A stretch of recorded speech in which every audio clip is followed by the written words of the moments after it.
A writer left Stephen King's On Writing open on her coffee table and walked to the kitchen for 90 seconds. When she came back, the book had completely vanished. She lives alone. She tore her apartment apart searching for it, found nothing, and left for an hour-long walk to clear her head. When she returned, the book was sitting perfectly centered on the coffee table, closed. It fell open to the exact page she'd been reading, and in the margin, written in blue pen, in handwriting almost identical to hers, were 4 words. "You already know this." But she never writes in her books, ever. And what those 4 words actually mean will disturb you far more than any ghost story. This happened yesterday. A Reddit user posted about an experience that left them, in their own words, still freaked out. The poster is a writer. They own a well-worn copy of Stephen King's On Writing, a book they've had since college, not a new copy, not a replacement, the same physical book they've owned for years. They were texting with a friend and wanted to quote a specific line from the book. The poster explains, "I was quoting a line from it to a friend over text, but couldn't remember the exact phrasing, so they went to their bookshelf, pulled out the book, and found the page they needed. They left the book open on the coffee table, open to that specific page. Then they walked to the kitchen to get a drink. The poster is precise about the timing. I was gone for maybe 90 seconds. 90 seconds, a minute and a half, long enough to walk to the kitchen, pour a drink, walk back. That's all. When they returned to the living room, the book was gone. The poster describes it simply. The book was gone. Not on the table, not on the floor, nowhere. They live alone. No roommate, no partner, no one else in the apartment, just them. But here's where it gets harder to explain. The poster's response was immediate and thorough. They didn't just glance around, they searched. I tore my apartment apart looking for it. Every room, every surface, under furniture, behind cushions, in bags, on shelves, anywhere a book could possibly be. Nothing. The book had been open on the coffee table 90 seconds earlier. Now it was simply gone. The poster states it clearly. Nowhere. Think about what that means. An object doesn't just vanish from a coffee table in an empty apartment. Books don't develop mobility. They don't walk away. They don't phase through matter. A book sitting on the table should still be on that table, or on the floor near that table, or somewhere within the immediate vicinity of that table. But it wasn't. That's strange enough, but there's more. After exhausting every possibility, the poster gave up. Frustrated, I gave up and decided to go for a walk to clear my head. They left the apartment. They needed to process what had just happened, or rather, what hadn't happened, because books don't vanish. The walk lasted about an hour. When they returned and opened their apartment door, something was different. The poster describes the moment. When I came back an hour later, the book was sitting perfectly centered on the coffee table, closed. Not open, closed. And not just placed casually on the table, perfectly centered. As if someone had deliberately positioned it with care, as if someone wanted them to notice. The poster's physical response was immediate. My heart started pounding. They approached the table, they picked up the book, they opened it, and the poster notes, it fell open to the exact page I had been looking at. The same page, the page with the quote they'd been trying to remember, the page that had been facing up when the book vanished. What happened next made it impossible to dismiss. The poster looked at the page more carefully. There, in the margin, next to the paragraph they'd been reading, was writing. New writing. writing that hadn't been there before. And there in the margin next to the paragraph, written in blue pen, in handwriting almost identical to theirs, were the words, "You already know this." 4 words, blue pen, handwriting almost identical to theirs. The poster emphasizes 2 critical facts. First, I don't write in my books, ever. This isn't a casual preference, this is a firm rule. Writers who love books have strong feelings about marginalia. Some annotate heavily, others never mark their books. The poster is in the latter category, always has been. Second, and I definitely didn't write that. They're certain, absolutely certain, those words were not there when they left the book open on the table. Those words were not written by them at any point. Those words appeared during the hour the book was missing. And that's when the timeline stopped making sense. Let's map this out precisely. The poster opens the book, finds the page, leaves it open on the coffee table. Walks to kitchen, 90 seconds. Returns, book is gone. Searches apartment thoroughly, approximately 10 to 15 minutes minimum. Leaves for walk, 1 hour. Returns, book is back, closed, centered on the table, with new handwriting in the margin. But the evidence makes it even more bizarre. Let's break down what we can confirm. First, the book is real and identifiable. This is a specific edition of On Writing by Stephen King. The poster has owned it since college, years of ownership. It's well worn, meaning it shows signs of use and age.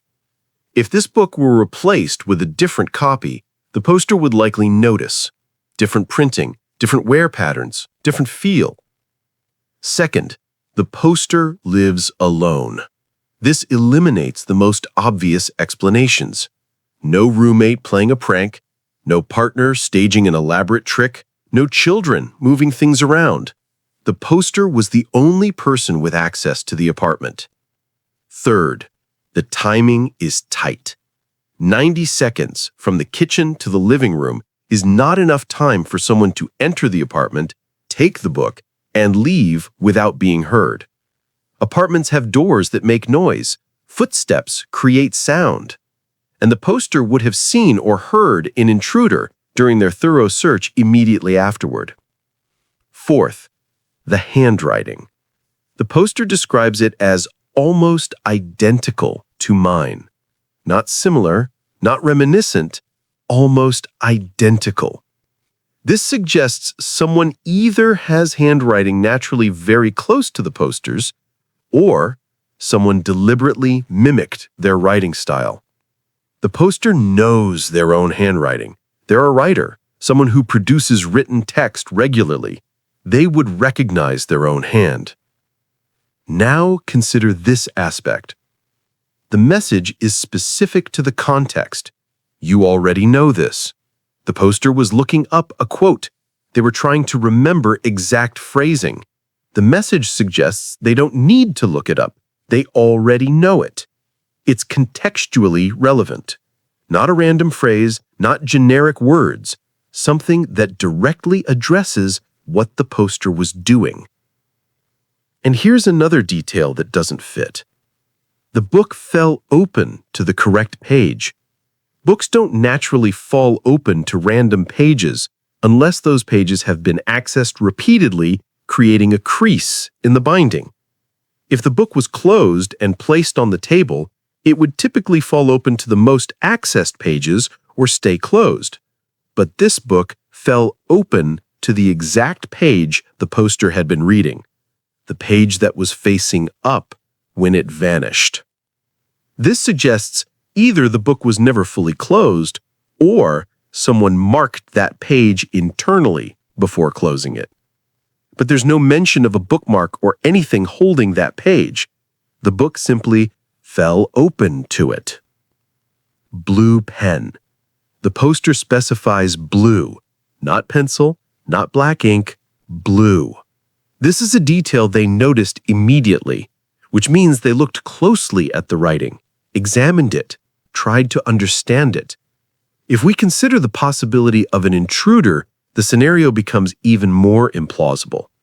An intruder would need to enter the apartment while the poster was in the kitchen, 90 seconds, take the book without being heard, leave without being detected, keep the book for over an hour, write a contextually relevant message in handwriting nearly identical to the poster's, return to the apartment while the poster was out, enter again without leaving signs of forced entry, place the book perfectly centered on the coffee table, and leave. This requires premeditation, knowledge of the poster's handwriting, access to the apartment, and perfect timing. It also requires knowing what page the poster was reading and what message would be contextually appropriate. But wait, there's something else. The poster says, "I feel like I'm going crazy." This isn't a statement of curiosity. This is distress. The poster is questioning their own sanity. When you find something in your own handwriting that you're certain you didn't write, it creates cognitive dissonance. Either reality changed or your memory is faulty. Either something impossible happened or you're losing your grip on what's real. For a writer, this is particularly unsettling. Writers depend on memory, on observation, on the ability to record and recall details accurately. If you can't trust your memory of whether you wrote something, what else can't you trust? The message itself has a haunting quality. You already know this. It's not threatening, it's not strange or cryptic, it's almost encouraging, or perhaps dismissive, as if someone is telling the poster they're looking up information they already possess. But who would know what the poster knows? Who would presume to tell them they don't need to verify a quote? And then, when they shared this online, something unexpected happened. When this was posted to Reddit, the responses revealed something interesting. Multiple commenters recognized elements of this experience, not necessarily the vanishing book, but the phenomenon of finding messages in your own handwriting that you don't remember writing. One commenter described finding notes in their handwriting with information they didn't recall learning. Another mentioned discovering journal entries that didn't match their memory of events. Several people described the particular horror of seeing your own handwriting divorced from your memory of writing. Handwriting is deeply personal. It's a physical extension of your neural patterns, your muscle memory, your individual way of forming letters. When you see your handwriting, there's instant recognition. But when you see your handwriting on something you don't remember writing, it creates a profound sense of violation. It's more disturbing than finding someone else's writing because it suggests your own hand acted without your awareness. Researchers who studied dissociative states and automatism have documented cases of people writing without conscious awareness. Automatic writing, in psychological terms, is when a person produces written text without consciously controlling what they write. But these states are typically associated with deep meditation, hypnosis, or dissociative disorders. And crucially, people usually remember the act of writing even if they don't remember deciding what to write. The poster doesn't remember writing anything, doesn't remember picking up a blue pen, doesn't remember opening the book after it reappeared. They specifically state, "I definitely didn't write that." Psychologists would also note the content of the message. "You already know this" is a phrase that could emerge from the subconscious. If the poster was frustrated about forgetting a quote, their own mind might generate a message telling them they already know the information. It's the kind of thing you might think to yourself. But thinking something and writing it in a book you never write in, using a pen you don't remember picking up, during a time you were out of the apartment, these are not explained by internal dialogue. Some commenters suggested sleep writing or fugue states, but the poster was awake. They were texting a friend. They went for a walk.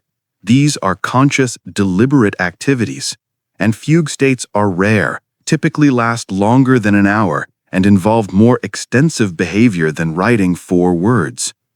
Others pointed to the Stephen King connection. On Writing is a book about the craft of writing, but King also discusses the subconscious and creativity, the idea that writers access something beyond their conscious mind when they create. Some commenters wondered if the message was related to this, a manifestation of the poster's creative subconscious trying to communicate. But this interpretation requires accepting that the subconscious can move physical objects and write in real ink. That's beyond psychology. That's paranormal. Similar reports have emerged from writers and artists describing strange occurrences with their work, manuscripts changing overnight, drawings appearing that they don't remember creating, words on the page that don't match what they recall writing. The creative process involves accessing unconscious resources, and some people report feeling like their work comes from somewhere outside themselves. Carl Jung wrote about the collective unconscious and synchronicity, the idea that meaningful coincidences occur that seem coordinated by something beyond individual consciousness. Finding a message in your own handwriting that you didn't write could be interpreted as the universe or your deeper self trying to communicate. Of course, these frameworks lack scientific evidence, but they attempt to explain a recurring pattern, people encountering messages that seem personally directed, appearing in improbable ways with content that's contextually relevant. Which brings us back to the central question. If the poster didn't write the message, who did? So how do we explain this? Let's consider the rational explanations first. Could the poster have written the message and forgotten? Memory can fail. People can do things on autopilot without forming conscious memories. Maybe the poster picked up a pen, wrote the 4 words, closed the book, and immediately forgot doing so. But here's where that explanation struggles. The book disappeared. If the poster wrote the message, when did they write it? Before the book vanished? After it reappeared? The book was open on the table, then gone during a 90-second absence. For the poster to have written the message before it vanished, they would have had to write it, close the book, and somehow misplace it, all within 90 seconds, while getting a drink in the kitchen.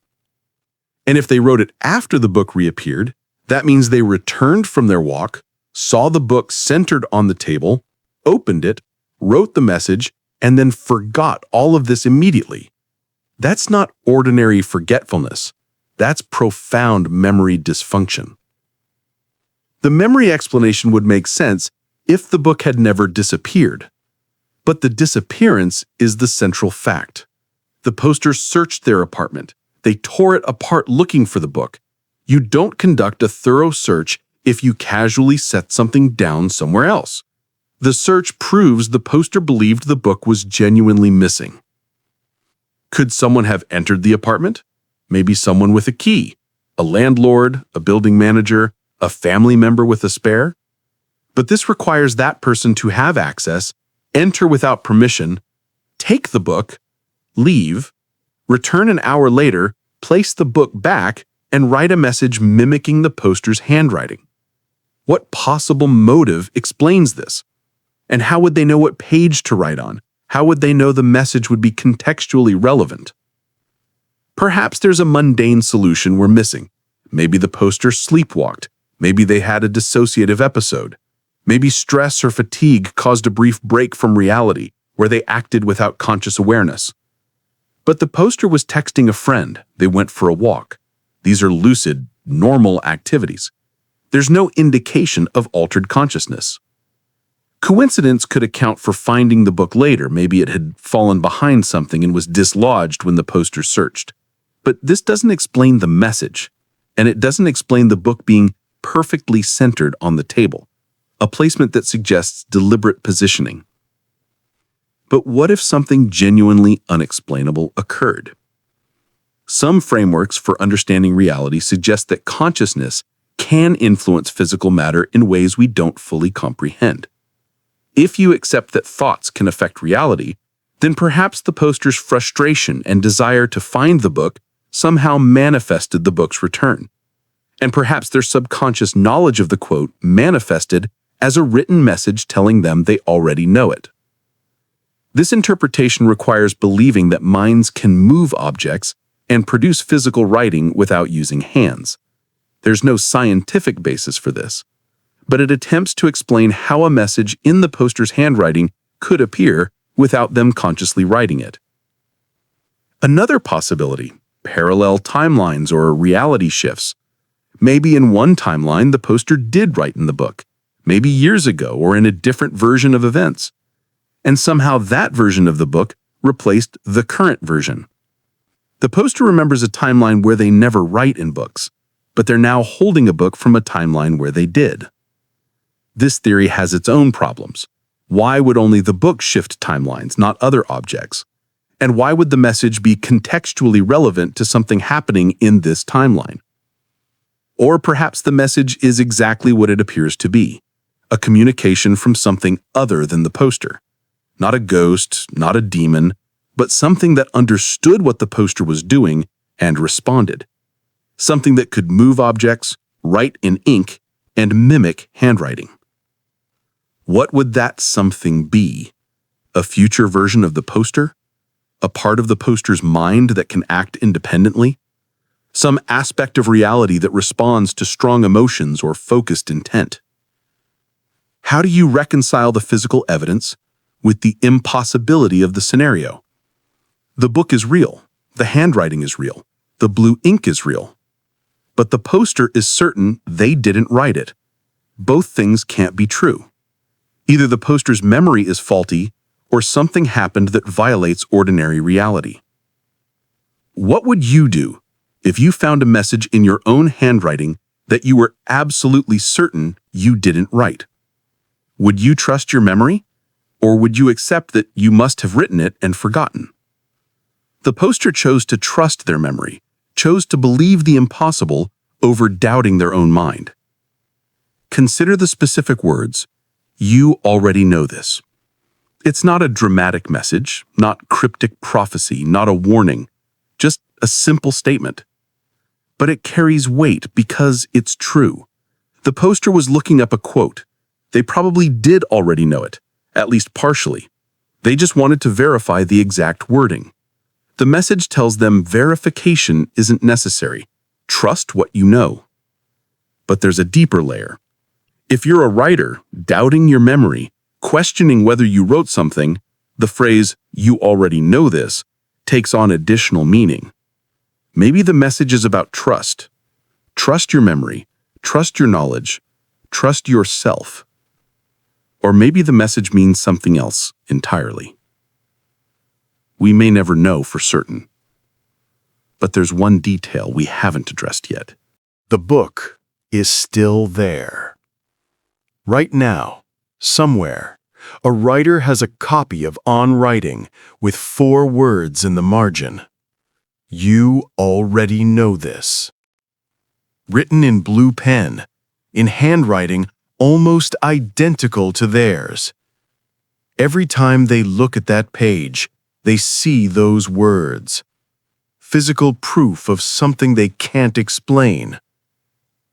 The poster could test the handwriting, compare it to their own writing, analyze the letter formation, the slant, the pressure, see if it's truly identical or just similar. But what would that prove? If it matches perfectly, it just deepens the mystery. If it doesn't match, it raises the question of who wrote it and how they accessed the apartment twice. They could check the ink, see if it's from a pen they own. But again, what does that prove? Even if it's their pen, that doesn't mean they wrote the message. Someone could have used their pen, or they could have used it unconsciously.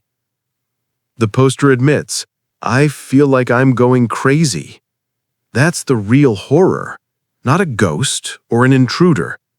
The possibility that your own mind is doing things without your knowledge, that you can't trust your memory of what you did or didn't do. For a writer, this is particularly devastating. Writing requires trusting your memory, your perceptions, your ability to recall and record. If you can't be certain whether you wrote 4 words in a book, how can you be certain of anything you write? The message itself has become a koan.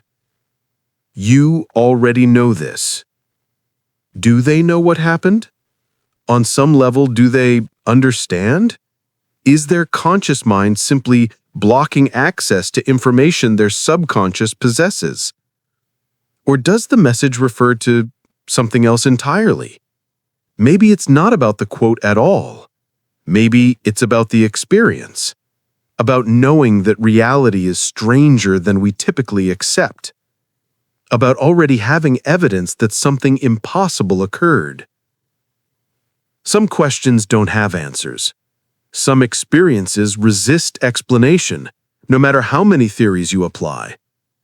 The poster experienced something that violated their understanding of reality. The book vanished. The book returned. The message appeared. These are facts they can't change. They could convince themselves it was a mundane occurrence, a memory lapse, a forgotten moment, except that they must have written it and moved on.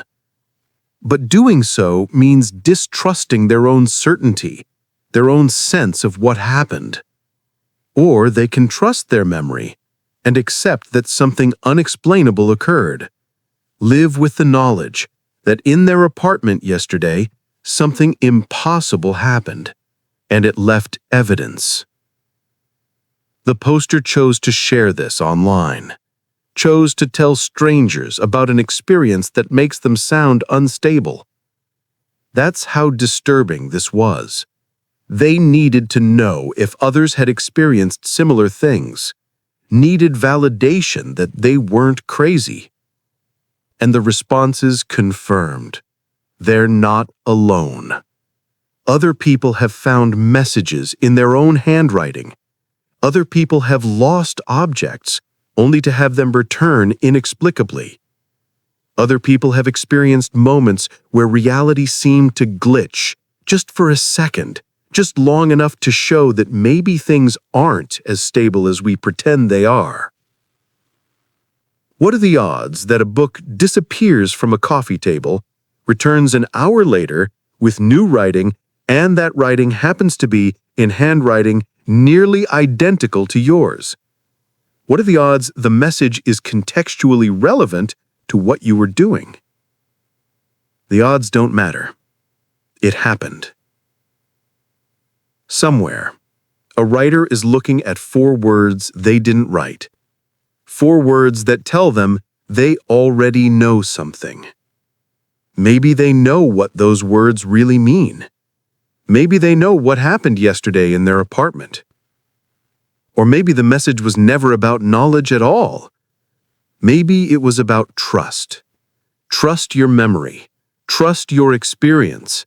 Trust that what you know to be true is true even if you can't prove it.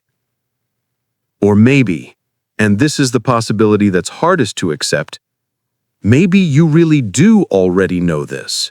Know that reality is flexible. Know that impossible things happen. Know that sometimes the universe communicates in ways that don't make sense, but feel undeniably real. The book sits on a shelf now, or maybe on the coffee table still, with 4 words in blue pen that shouldn't exist. A message from nowhere, or from somewhere, or from the writer themselves in a moment they can't remember. And every time they open that book, those words are waiting. You already know this. Do they? Do you?